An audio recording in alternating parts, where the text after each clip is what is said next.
सबको जय मसीह की। प्रभु आप सबको बहुत आशीष दे। प्रभु यीशु मसीह के नाम में आपको एक बार फिर से द साल्वेशन चर्च के वीडियो में स्वागत करता हूं, अभिनंदन करता हूं। प्रभु यीशु मसीह आप सबको बहुत से आशीष देने पाए। प्रियो, आज का अध्ययन का भाग है, ये पाया जाता है याकूब की पत्री उसका 1 अध्याय और उसके 17 पद। याकूब की पत्री 1 अध्याय 17 पद, जहाँ पर इस प्रकार से लिखा है, क्योंकि हर एक अच्छा वरदान और हर एक उत्तम दान ऊपर ही से है और ज्योतियों के पिता की ओर से मिलता है, जिसमें ना तो कोई परिवर्तन हो सकता है और ना अदल बदल के कारण उस पर छाया पड़ती है। प्रियो, यहाँ पर हम 2 विषय को देखने जा रहे हैं। इस पद में खास करके 2 विषय आया है। एक जो विषय आया है वरदान और दूसरा जो विषय आया है वो है दान।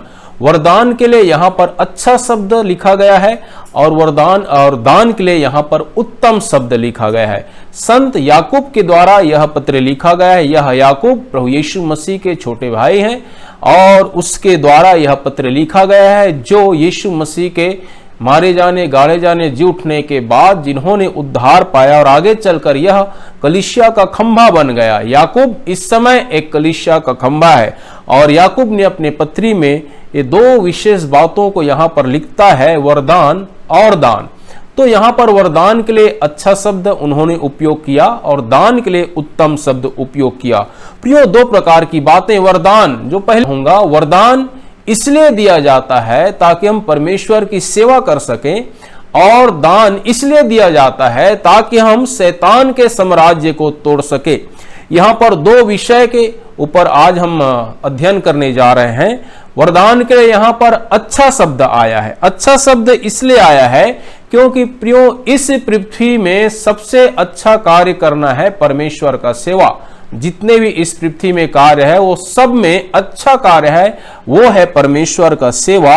और जो दान में उत्तम शब्द आया है वह इसलिए आया है क्योंकि उत्तम जो शब्द है, उत्तम सीधा सीधा परमेश्वर से संबंध रखता है। उत्तम सीधा सीधा परमेश्वर से संबंध रखता है। तो हम पहली बात के विषय में आज हम अध्ययन करने जा रहे हैं, वरदान। अच्छा वरदान, जो याकूब कहता है अच्छा वरदान, और ये अच्छा वरदान ज्योतियों के पिता की ओर से ऊपर से दिया जाता है। तो आखिर वरदान क्या है? प्रियो, वरदान देने वाला पवित्र आत्मा है, इसलिए इसका सीधा संबंध पवित्र आत्मा से है। पवित्र आत्मा के द्वारा हमको वरदान दिया जाता है और पवित्र आत्मा के द्वारा हमको अनेक प्रकार के वरदान दिया जाते हैं। हम पढ़ेंगे, मैं आपके लिए पढ़ना चाहूंगा 1 कुरिन्थी उसका 12 अध्याय और उसका 4 पद, जहां पर इस प्रकार से लिखा है, वरदान तो कई प्रकार के हैं परंतु आत्मा एक ही है। यहां पर जैसा कि संत पौलुस लिखता है, वरदान तो कई प्रकार के हैं परंतु आत्मा एक ही है, मतलब पवित्र आत्मा एक ही है और पवित्र आत्मा के द्वारा दिए जाने वाला वरदान कई प्रकार के हैं। और इसी चीज को आगे जब हम पढ़ते हैं तब इसी चीज को हम 11 पद में पढ़ते हैं, 1 कुरिन्थी 12 अध्याय 11 पद, जहां पर लिखता है, परंतु ये सब प्रभावशाली कार्य वही एक आत्मा कराता है और जिसे जो चाहता है वह बांट देता है। पवित्र आत्मा ही करने वाला है, पवित्र आत्मा ही इस वरदान को देने वाला है, और पवित्र आत्मा जिसको जैसा जैसा चाहता है, जिसके जो काबिल रहते हैं, इस वरदान को पवित्र आत्मा उसको दे देता है। परंतु ये सब प्रभावशाली कार्य वही एक ही आत्मा, मतलब पवित्र आत्मा के द्वारा ही यह वरदान दिया जाता है और पवित्र आत्मा के द्वारा यह वरदान ऑपरेट होते हैं। और इसी बात को देखिए, इब्रानी का लेखक क्या कहता है। इब्रानी के पत्री में हम पढ़ेंगे, इब्रानियों की पत्री उसका 2 अध्याय और 4 पद, जहां पर लिखा है, और साथ ही परमेश्वर भी अपनी इच्छा के अनुसार चिन्हों और अद्भुत कामों और नाना प्रकार के सामर्थ्य के कामों और पवित्र आत्मा के वरदानों को बांटने के द्वारा इसकी गवाही देता रहा। हम यहां पर देख पढ़ते हैं, तो यहां पर हम जो बात पढ़ते हैं, यहां पर कहते हैं कि परमेश्वर भी अपनी इच्छा के अनुसार चिन्हों और अद्भुत कामों और नाना प्रकार के सामर्थ्य के कामों और पवित्र आत्मा के वरदानों के बांटने के द्वारा। दूसरा भाग पर हम फोकस करेंगे, जहां पर लिखता है, पवित्र आत्मा के वरदानों के बांटने के द्वारा इसकी गवाही देता है। गवाही कौन दे रहा है? परमेश्वर दे रहा है। पवित्र आत्मा के द्वारा बांटने वाले वरदानों के विषय में यहां पर गवाही स्वयं परमेश्वर दे रहा है। प्रियो, जो वरदान है यह वरदान पवित्र आत्मा के द्वारा दिया जाता है, और पवित्र आत्मा के द्वारा जो वरदान दिया जाता है, इस वरदान के द्वारा हम परमेश्वर की सेवा करते हैं। मैं आपको बताना चाहूंगा, जो ये भाग है, जिसको वचन में लिखा गया है, ये जो भाग, हर एक अच्छा वरदान, उत्तम दान, ये किसी भी एंगल से, किसी भी दृष्टिकोण से, ये कोई भी भौतिक संसार के आशीषों को नहीं दर्शाता। ये बात को हमेशा आप याद रखिएगा। ये जो वचन है, ये जो भाग यहां पर लिखा गया है संत याकूब के द्वारा, यह भाग किसी भी एंगल से, किसी भी दृष्टिकोण से, किसी भी माध्यम से ये भौतिक संसार के आशीषों को नहीं दर्शाता, और न ही इसमें लिखा गया बातें भौतिक आशीषों की बात करता है। हां, जो वरदान पवित्र आत्मा के द्वारा दिया जा रहा है, निश्चित रूप से यह कार्य इस पृथ्वी पर होना है, यह भौतिक संसार में होना है। लेकिन प्रियो, यह भौतिक आशीष नहीं है या भौतिक वरदान नहीं है। प्रियो, यह स्वर्गीय वरदान है, यह स्वर्ग से दिया जाता है, ज्योतियों के पिता की ओर से दिया जाता है। और जो वरदान पवित्र आत्मा के द्वारा दिया जाता है, फिर से मैं कहता हूं, इसके द्वारा हम परमेश्वर की सेवा करते हैं। मतलब जो पवित्र आत्मा वरदान देता है, यह वरदान इसलिए दिया जाता है ताकि हम परमेश्वर की सेवा करें। अब कई वरदान हैं बाइबल के अनुसार। प्रियो, पवित्र आत्मा के कुल 21 वरदान हैं। फिर से मैं बोल रहा हूं, बाइबल के अनुसार पवित्र आत्मा के द्वारा कुल 21 वरदान दिया जाता है, जो अलग अलग लोगों को अलग अलग समयों में, अलग अलग समय काल में दिया जाता है। प्रियो, 21 प्रकार का वरदान है जो पाया जाता है। यदि आप रेफरेंस लिखना चाहते हैं तो आप लिख सकते हैं, अध्ययन कर सकते हैं। मैं आपको बताना चाहूंगा, इफिसियों की पत्री 4 अध्याय 11 पद, इफिसियों की पत्री 4 अध्याय 11 पद, जहां पर 5 प्रकार के वरदान का जिक्र किया गया है। इफिसियों की पत्री 4 अध्याय 11 पद, जहां पर 5 प्रकार के वरदान का जिक्र किया गया है। इसी प्रकार रोमियों की पत्री 12 अध्याय 6 से लेकर 8 पद, रोमियों की पत्री उसका 12 अध्याय 6 से लेकर के 8 पद, जहां पर 7 प्रकार के वरदान का जिक्र किया गया है। यहां पर 7 प्रकार का वरदान पाया जाता है जो पवित्र आत्मा के द्वारा दिया जाता है। इसी प्रकार पहला कुरिन्थी 12 अध्याय 8 से 10 पद, पहला कुरिन्थी 12 अध्याय 8 से 10 पद, यहां पर प्रियो हम 9 प्रकार के वरदान के विषय में देखते हैं। यहां पर 9 प्रकार के वरदान का जिक्र यहां पर किया गया है। ये सारे प्रकार के जो वरदान है, ये सब वरदान इस पृथ्वी में दिया जाता है, भौतिक संसार में दिया जाता है, ताकि इस पृथ्वी में हम रह करके परमेश्वर की सेवा कर सके।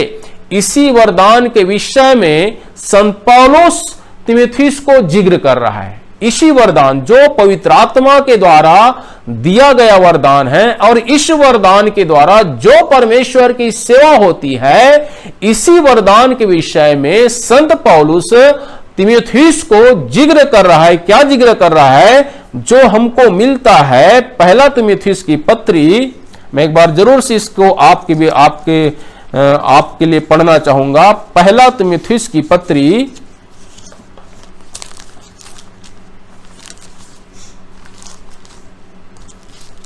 पहला तीमुथियुस की पत्री और उसका 4 अध्याय और उसके 13 पद से 15 पद, जहां पर इस प्रकार से लिखा है,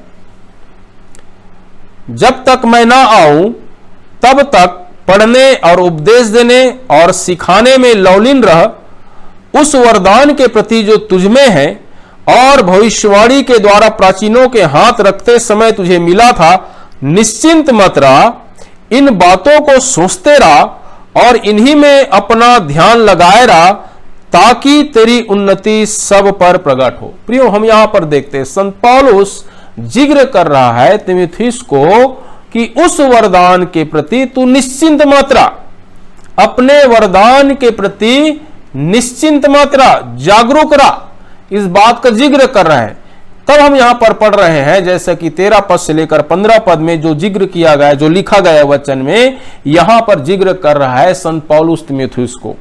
तो 13 पद कहता है, क्या कहता है? पढ़ने। क्या कहता है? पढ़ने और उपदेश देने। इसका मतलब यह है जो वरदान पवित्र आत्मा के द्वारा परमेश्वर की सेवा के लिए हमें दिया जाता है, इस वरदान को निरंतर उपयोग करना है, इस वरदान का इस्तेमाल करना है। और इसके लिए पहले क्या कहता है यहां पर 13 पद में? कहता है पढ़ने। तो पढ़ना, पवित्र शास्त्र को पढ़ना, और पढ़ने के बाद सीखना, और सीखने के बाद फिर उपदेश देना और सिखाना। बहुत बार हम स्वयं नहीं सीखते, हम सिखाने में ज्यादा मशगूल रहते हैं या सिखाने में ज्यादा हम व्यस्त रहते हैं, स्वयं नहीं सीखते। लेकिन पौलुस कहता है पढ़, सीख और सिखा। पढ़, सीख, उपदेश कर और सिखा। इस बात को विशेष रूप से ध्यान देना है। पढ़ना, पढ़ने के बाद सीखना, जो बात सीखा है उस पर उपदेश करना, और जो सीखा है उसको लोगों को सिखाना।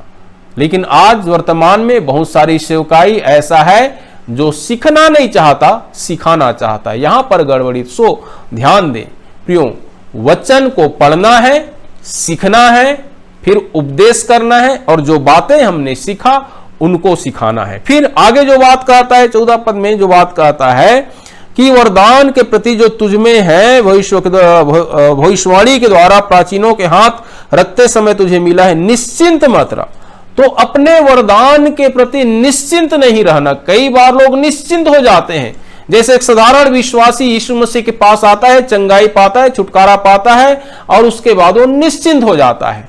यीशु मसीह को व्यक्तिगत उद्धारकर्ता को में ग्रहण करता है, उसके बाद निश्चिंत हो जाता है।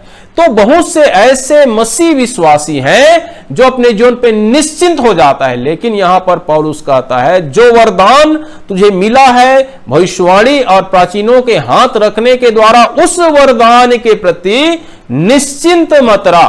तो प्रियो, वरदान के प्रति निश्चिंत नहीं रहना है, जागरूक रहना है, हमेशा सचेत रहना है हमेशा, कि जो वरदान हमको पवित्र आत्मा के द्वारा दिया गया है और जिस वरदान के द्वारा परमेश्वर की सेवा होना है, उस वरदान के प्रति निश्चिंत नहीं रहना है। आज बहुत से लोग निश्चिंत हो जाते हैं।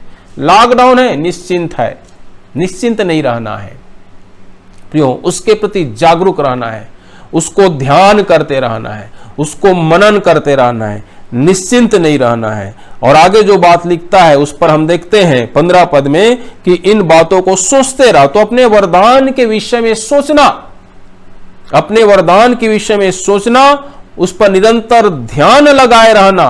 और जब हम अपने वरदान के प्रति सचेत रहेंगे, उस पर ध्यान लगाए रहेंगे, उसको सोचते रहेंगे, उसको इस्तेमाल करेंगे, तो उसका अगला परिणाम है इनके द्वारा एक उन्नति होगा, और वह उन्नति एक आत्मिक उन्नति को दिखाएगा। उस उन्नति के द्वारा लोगों का जीवन आशीषित होगा।